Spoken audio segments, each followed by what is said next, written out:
Hi everybody, I'm Marilise de Villiers. I'm a performance coach, change consultant and author.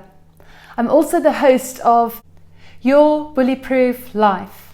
The role of the show is to encourage conversation about workplace culture and put a spotlight on workplace bullying in particular, which I call the silent epidemic, dare I say, silent killer in our workplace today.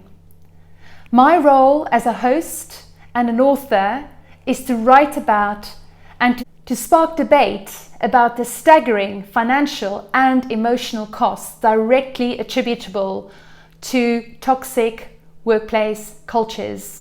I am passionate about creating safe and inclusive cultures where people can perform at their best and help their organizations become more resilient. This is the second in my series of 10 on future skills. I'm calling it the perfect 10. So these are the top 10 skills that I believe organizations and people have to develop now and in the future in order to thrive. Last week, we kicked off the show with top skill number 1, empathy. This week, we are going to cover top skill number 2, creativity. And I'm delighted today to be joined by David Lancefield. David helps leaders unlock value by transforming themselves and their organizations. He serves as a catalyst, strategist, and coach. He has advised more than 35 CEOs, led 500 projects, structured 15 digital ventures, and has 14 years experience as a strategy partner at PwC. He's a contributing editor for Strategy and Business, contributed to Harvard Business Review, and the director of a forthcoming digital ecosystems program at London Business School.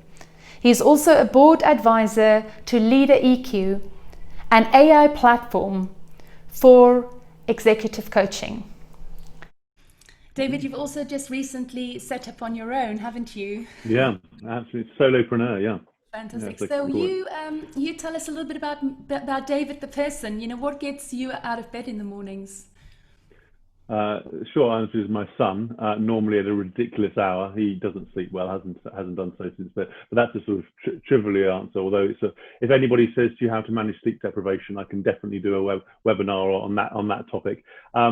I'm really passionate about helping people, really tap into their true potential. I mean, I love working with really senior people who are already high performing to try and find a way to, if you like, find a pivot or a tilt in how they operate rather than just working harder and harder. But also, I'm a big fan of the underdogs, perhaps people who haven't been given the biggest leg up in life, to give them a lift to help progress their career and help their ambitions. So I love it when you see it in their eyes as somebody when they've made an impact and you've made a small contribution along the way. That's what gets me up in the morning, as well as my son. Fantastic. That's wonderful. So I wanted to first of all start with creativity. You've done a really cool video on LinkedIn recently where you sort of called it out as a very loaded term. You actually said that it's a term that when people hear it, they probably go like, oh, I'm either creative or I'm not creative. And it's almost like people shut down, you know. So let's just unpick the term a little bit and what it is and what it isn't. Well, in my book, creativity is about, if you like, the ability to create, to come up with novel, unconventional, original, surprising ideas. And I actually checked that out in a number of dictionaries just to check I wasn't just making that, because that's what I've come up with, and that's true. The Cambridge and Oxford dictionary say exactly that. But it's something new and different. But I think, as you say, I think people are lazy. I think people tend to then ascribe it to a type of person, a role, an individual. So you sort of have to, frankly, and I'm going to be a little bit challenging, if I may, with your permission. So I'm challenging on this. I think you tend to think, oh, you've got to look a bit wacky and a bit different. You've got to be in a digital or an innovation role. You've got to be in a certain type of organization to be creative. And certainly I've met many of those people with all those characteristics who are creative. I've met, and I might come back to this, quite a few who have all those labels and badges who are not creative at all. They may be expressive, right? And they may be fun and energetic, but they're not necessarily creative on that measure. So I think we tend to use it sort of lazily, and as you said at the beginning, it tends to sort of alienate certain people and say, well, I'm in this role, I come from this background, I am therefore not creative. I mean, if you go back to, we both have children, children, whatever their abilities, disabilities, and so on, they do some amazingly surprising things, right? Either in school, at home, and so on. Sometimes you want it, sometimes you don't. I don't think you suddenly sort of grow up and then you stop when you walk through a virtual or physical door to a company or your own company and say, oh, I've stopped being creative. So, what happens? It's in our heads, it's our mindsets. Absolutely, because I think it's sometimes a very binary thing. So people would say, "Oh, I either have left-brained or right-brained." So left-brained, I'm more logical, I'm more analytical, or right-brained is I'm more creative, I'm more artistic.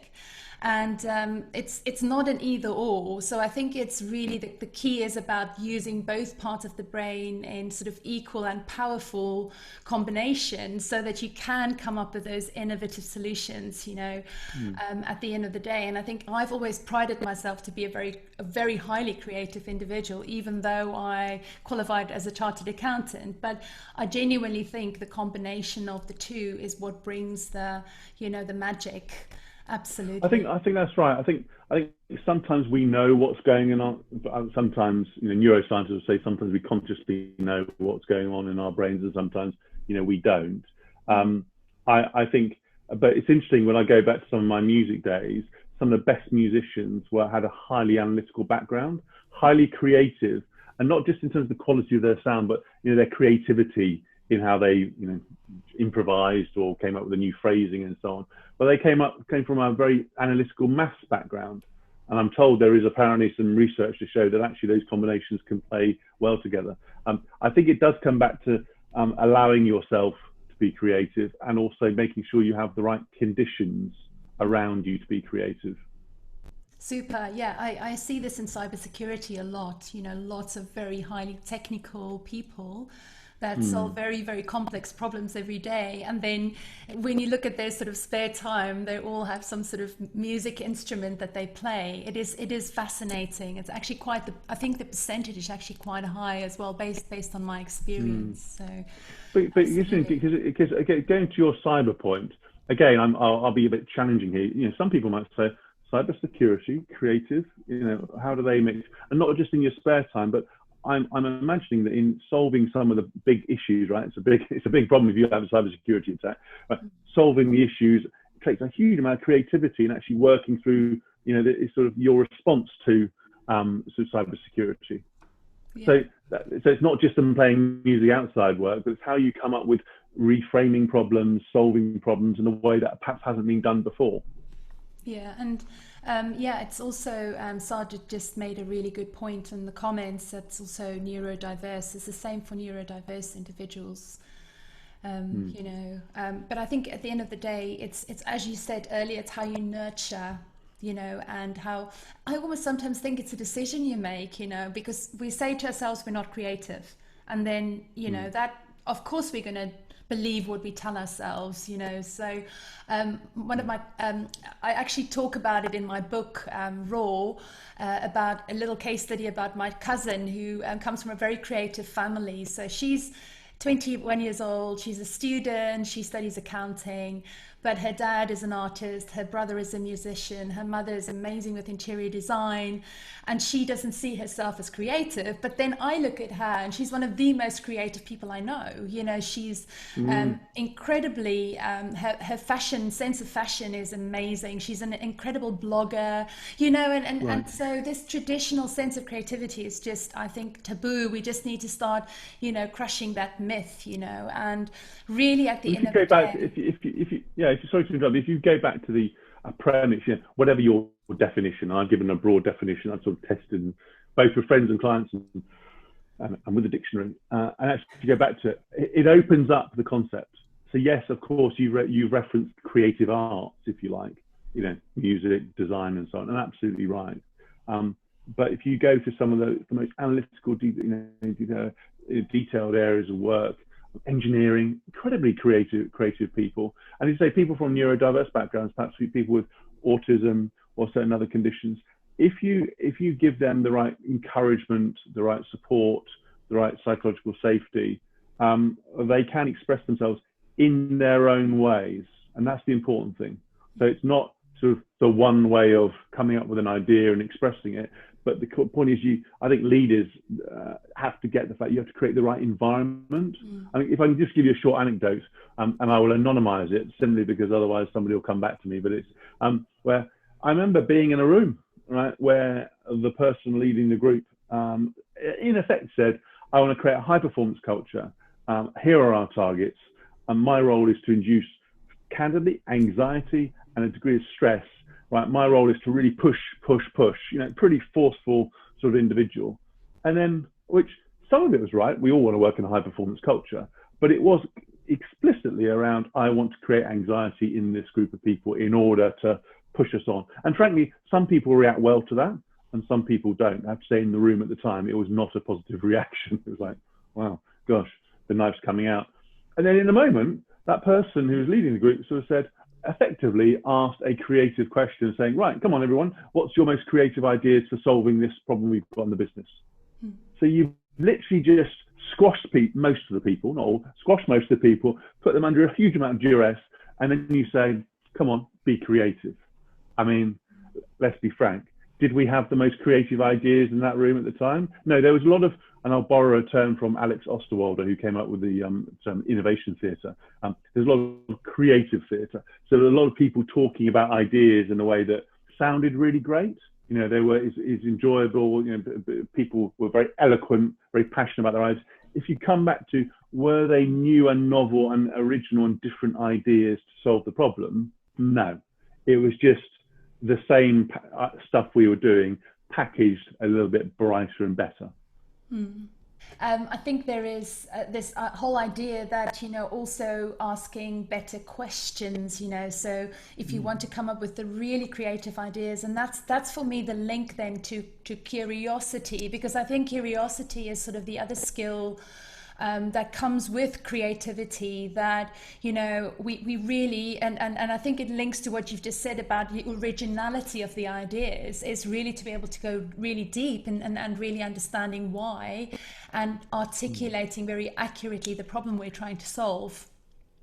No, I agree with that. And I think at a very basic level, if you want to ask somebody or somebodies to participate in an exercise, whether it's on their own or in a group, unless the question or the, if you like, the ambition is really super clear, there will be people either not getting it, whether that's because of, you know, they're not listening, they're not engaged, their mind's elsewhere, language is an issue. You'll only get, you know, a half the group. You won't get the full mental capacity of the group. So I think sort of keeping it simple, but I think also giving yourself an opportunity to, if you like, reconsider the question along the way. So some people, you know, do a lot of great creative work based on a question. It could be, okay, how do we grow this business in the next year? How do we fire up? How do we improve the culture of the organization, or et cetera, et cetera? How do we create new products and services? Now, those are pretty broad, generic questions. In reality, they're going to be much more specific. But sometimes as you're going through the process, you have to come back to the question and say, are we actually asking the right question? As opposed to sort of keep pushing and pushing away, saying, actually, you know what, we're not looking in the right area. I absolutely love that. And I think for me, when I think about creativity, and in particularly, I'm relating this to an experience I've had in a research role a few years ago. It's also the ability then to think laterally and to connect the dots, you know, to think across different contexts.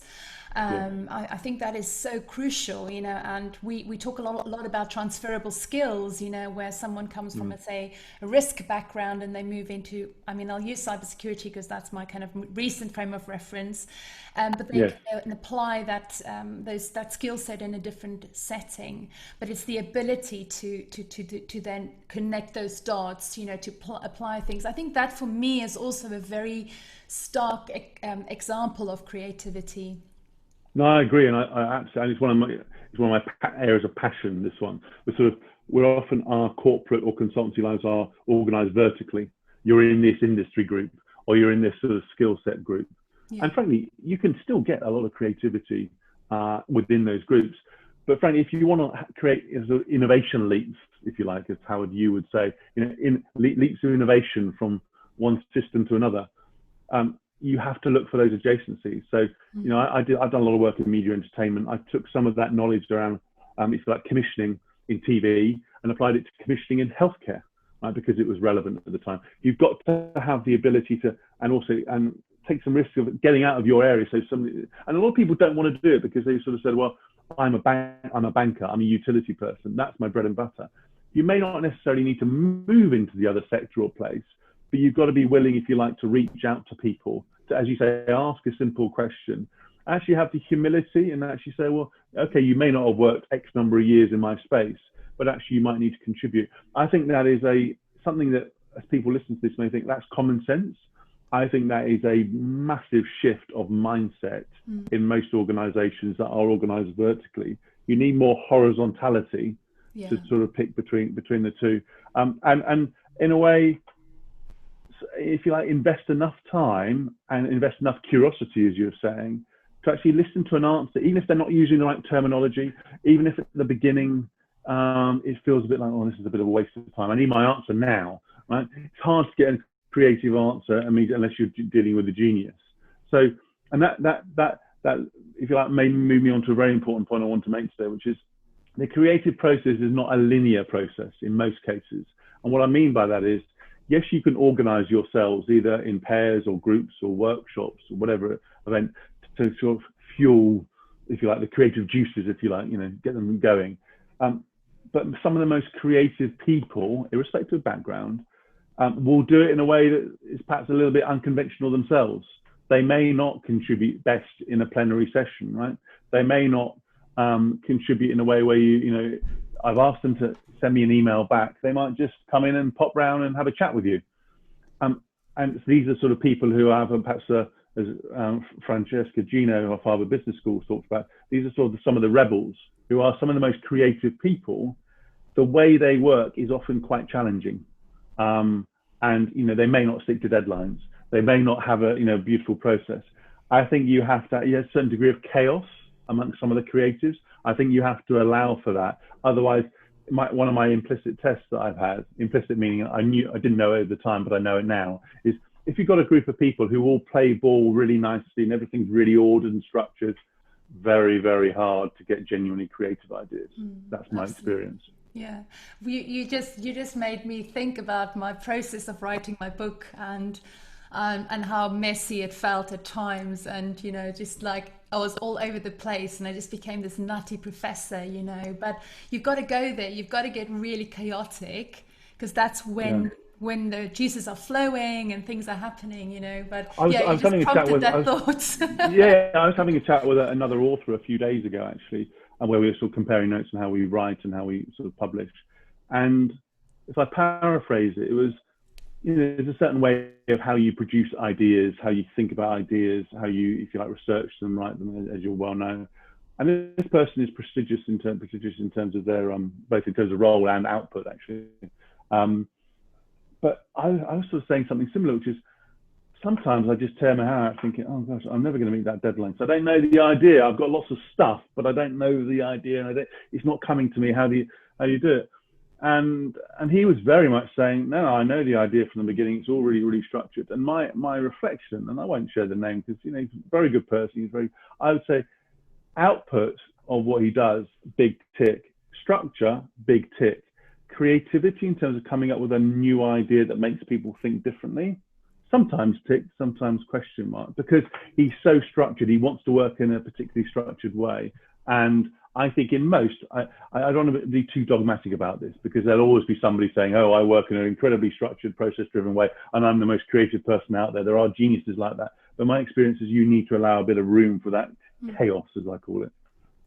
And it's great, because sometimes I would say, I'd come up, I wake up in the morning with the answer to a question that I've been reflecting on for 6 weeks, and it's so obvious and it's been staring me in the face, but it took me 6 weeks. So I think it is about creating also the time, because earlier on I said to you, it's all about creativity, innovation, making decisions faster.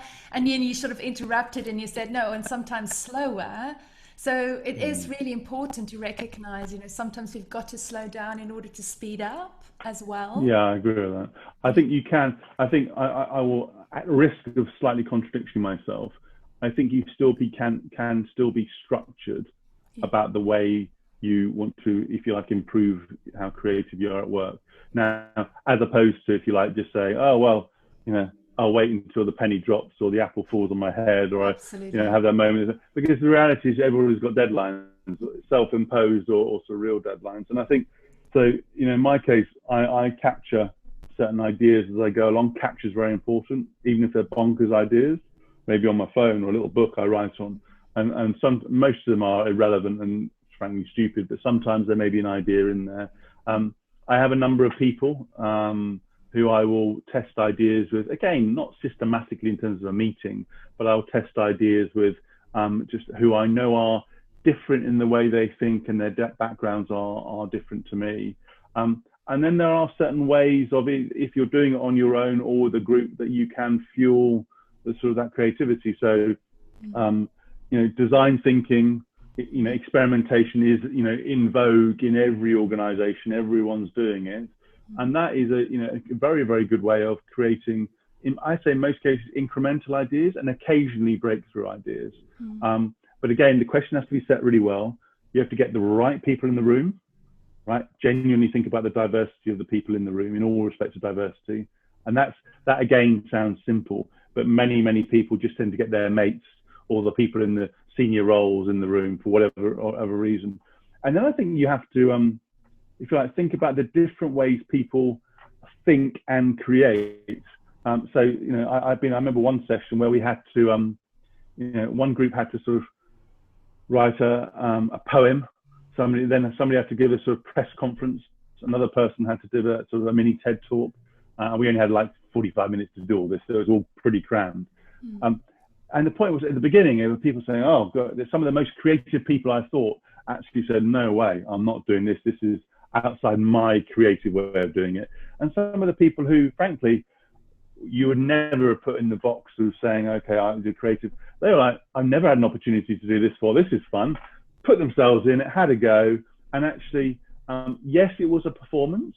So people probably remember some of the performance as opposed to the idea. But what the team involved in that, who were running that particular workshop, were really, really good at is throughout the day, they were capturing the new ideas, right? So the capture was really systematic. And then afterwards, we sort of down-dialed hey, it was great fun and so on, and asked the question, which was, okay, this is where we started. What can we actually do better, differently, in a more original, more unconventional way, and really focus afterwards? So have the joy, have the fun, the chaos, but then really focus down on what can be better, much better. Absolutely. So, gosh, David, you've given us so many rich tips in terms of how we can create more as leaders in organizations, can create more creative environments, the conditions for people to be more creative. So you've first of all said the environment is absolutely critical. You've also talked about really listening, so actively listening to ideas, and I guess with that goes an open mind and really inviting all ideas and sort of trying not to be biased, because you've said about the very creative people being very rigid in their creativity. And then I guess, for me, that the other sort of third point that really struck me was the whole diversity and the composition of the team, because I think at the end of the day, it is much easier said than done, because again, with our biases, we will tend to like and warm to people who are like us, who think like us. Sure. So what else can leaders do? Yeah, go on. So I've got a lot, but I'll try and be focused and structured. I won't be too chaotic myself. On the diversity front, I think if you're planning an event, a workshop, virtual, physical, whatever environment you're in, all I'd say is that activity of working out who should be in the room, in the space, in the meeting is not something that's sort of the last slide or the 5-minute activity. That requires genuine commitment, skill to do it. and I think, and by a number of dimensions, there's obvious ones, which is, visible diversity, and that would be a start, gender, race, and so on. But then think deeper in terms of the way people think, the way people act, and that I see that's very rare. People tend to skip over that, and then in terms of the people you want to then take, the mixture of the people you want. So I don't think you'll just want people in a physical or virtual room who are, if you like, the most imaginative people, because ultimately you want those ideas to travel and to work and to be implemented, right? So you need some of the people in the business who, again, big labels, are the ones who might be in finance to invest in it, or the risk people, or the operational people who actually have to use it. And yes, you're probably involving them to make sure that they feel bought into the process, so they're more likely to sort of feel their ideas are theirs and then deliver them. But I remember being in one workshop with a public sector organization. The most creative idea came from the person from a risk background. Mm-hmm. So they were there to sort of make sure we didn't do anything really dodgy or bad. And they were much more creative than the innovation person. So diversity, I'd say. The other thing I'd say is, which is linked, is think about the ways people can. So it combines diversity and environment, actually. Think about the way that people think. So yes, group events are great, but there may be some people who may be more introverted by nature, maybe come up from a culture where sharing your ideas openly is not done. And there are a number of cultures where, where it's if you have the most senior person in the room, calling them out, challenging them, however you structure it in terms of an event, is just not done. And you can't change that overnight. Their role can be, yes, as a contributor to that particular workshop or and so on, but actually invite them to actually think and mull it over afterwards. Mm. So I remember I was running a leadership team in one of my roles within PwC, and we had mini versions of workshops on topics like this, right? And they were fine. I knew, didn't do this at the beginning, it took me a while to learn this. There were 2 or 3 people who hardly participated. They were engaged, they were there, but they weren't the best in terms of a group dynamic. So actually somebody prompted me to do this. I said, well, okay, go away and have a think about it. Write me an email, come and have a chat. I got some of the most creative ideas on how we could grow and transform the business from the people who were in the room listening to the dialogue and participating to a degree, but actually had time on their walks home, over lunch, when they were reading a book or whatever, to come back with their own ideas. That bit is missed out in most organizations. And most people say they're not there, they're not creating and creative.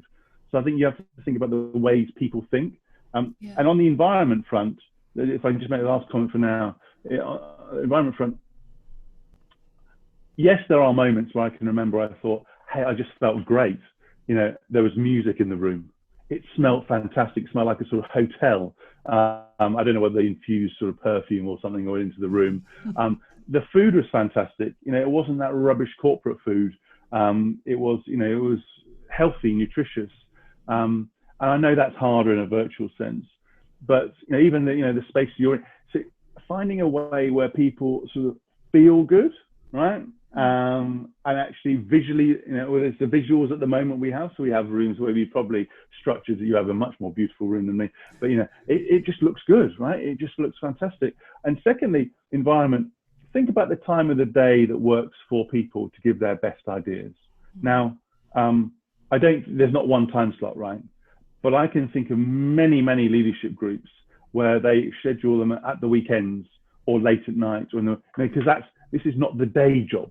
So you're asking them a creative question of, how do we make this how do we make this partnership with this organization work much better? What are your ideas?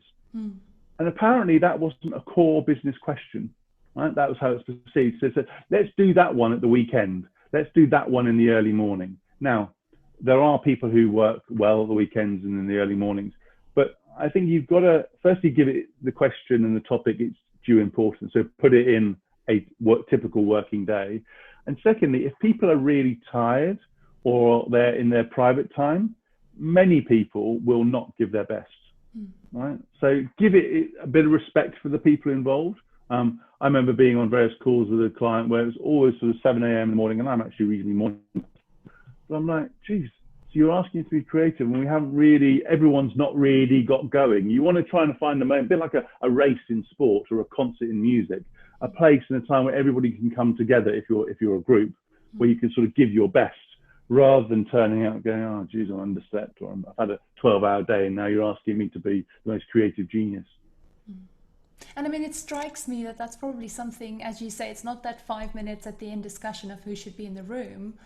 Equally, it's about then also asking people and having people contribute to when is the best time of the day, how important is this, you know, how Have do a conversation we show about up? it. Yeah. Yeah. Actually talk about it. Yeah. A lot of things are imposed, and often for good reason. And I think a challenge we will have in a more virtual world, or a more mixed virtual physical world, is coordination. You know, if you're only going to go into an office space or a physical space for 1 or 2 days, how do you coordinate better? Which I think is much, much harder. But I still think that conversation about, and we started doing it in my old firm, where we started contracting better at the beginning of projects. And we used to talk about the fact, you know, stuff that wouldn't even, especially in the consultancy, you can talk about, which is, there's certain commitments in your life, not just children, right? Some people don't have children. You know, it could be a hobby, it could be a caring commitment, it could be something else. It's important for you to sort of put some boundaries around. And it's amazing asking that question. Firstly, you could see the shoulders drop on many people. Secondly, it just then encouraged more trust on then other topics. And then when you did ask a question that may be more provocative, which is, okay, we've got a really difficult client question. How are we going to do it? You know, actually, because people, some of the boundaries are sort of, if you like, some of the barriers have come off. People then, unsurprisingly and surprisingly, just come forward with some amazing ideas. Whereas if you're constrained and shackled and so on, and then you ask them a bold idea, you'll only really get it from the people who are brave and bold enough to sort of put it out there. And you'll miss out a lot of people who may have some great ideas because they're too scared or shy to come forward. Absolutely love that. So the whole contracting up front, having the conversation, really getting people to buy in, you know, trust. I think it's so crucial, and setting it up right from the beginning is creating those conditions to succeed as well. So David, I'm very conscious of time, and I think we're just about running out of it. But I wanted to really just, can you share one tip with our viewers on how they can become more creative today? 1 or 2 tips. Fine. The first one, and I say with a wry smile, is probably ditch the word. Okay. Don't use the word, because for many people, it's, as you said at the beginning, it's loaded, right? Yeah. I think the other sort of more practical, helpful tip I'd say is focus on a topic or something that's really important to you. So it's sort of, it matters. It could be, I really want to improve my impact in a particular setting. I want to really become more productive. It's something that you really care about, because that focuses the mind. That's my second tip. And then the creative one is, I think you have to look at it through lots of different angles. So, and looking through different angles can be, if you like, saying, okay, so if I was starting again in this role, like a newcomer, what would I do, as opposed to somebody who's more experienced? I'm asking a friend who you know is a completely different thinker for a particular question, to get their views, and then asking, if you like, listing some of your assumptions that you make about how you're doing something. So I do whatever activity. I write in a certain way, I coach in a certain way, I want to transfer. What is the typical way I do it? Right. Write it down, list all the assumptions, 5 assumptions, 10 assumptions, not 30, and go through each assumption and try and break each assumption. So for example, in coaching, executive coaching, one of the assumptions I think was that prevailed in the industry was very much a session typically has to be of this length, 90 minutes, 2 hours. You've got to immerse yourself in it, because otherwise it's too transactional. I simplify, but you get one drift. In this crisis pandemic, people didn't have 90 minutes to 2 hours, most of them. So one of the assumptions you break, if you want to be still in business or more productive, is to say, actually, let's try something in 30 minutes. Right? So ditch the words, right? reframe some of the questions, focus on something that's much more is important to you, so you care about it. Ask a friend, and then try and break some assumptions that you make, And and I enjoy it. absolutely, yeah, love it. Absolutely, and that would be my biggest tip is always about just making the decision. I think it's linked to what you said about breaking the assumptions, because at the end of the day, we know our brains are wired to keep us safe and, protect us from change, so it will just want us to maintain the status quo. So the moment Yes. we start to do something different, it goes, hang on, what is she doing? She's getting herself into danger, so it's trying to pull you back, and that's why behavioral change is so hard, isn't it? But yeah, so if you can start really wiring yourself and your thoughts and making that conscious decision and just telling yourself that you are creative and not I'm not creative, but you are creative, I think that's a really good first step. And I think the other one, and I will promise I will shut up because I'm quite passionate. I am passionate about this, but I'm trying to be now. I'll put the structured brain on me, which is, I think, as I said earlier, capturing creative successes as you do them is really important. Because it's sort of when you're at that moment where you know you need to do something much better, right? And you think, oh, I don't know how to do it. I've tried all these strategies. Sometimes, as you say, the insecurity comes in, the anxiety comes in, it's like, oh, the doubt, self-doubt that we all have. Yeah. Going back to your little book and saying, oh, I've done it 20 times before in different contexts, gives you that jolt, of sort of energy to try it again. And I echo that. I absolutely support that. I've started doing that. And, sometimes you look back and the idea is rubbish, as you said earlier. But oftentimes it's, just capturing it, it just sort of solidifies it. And just getting into the habit again, it's 5-10 minutes, either end of the day or both ends of the day.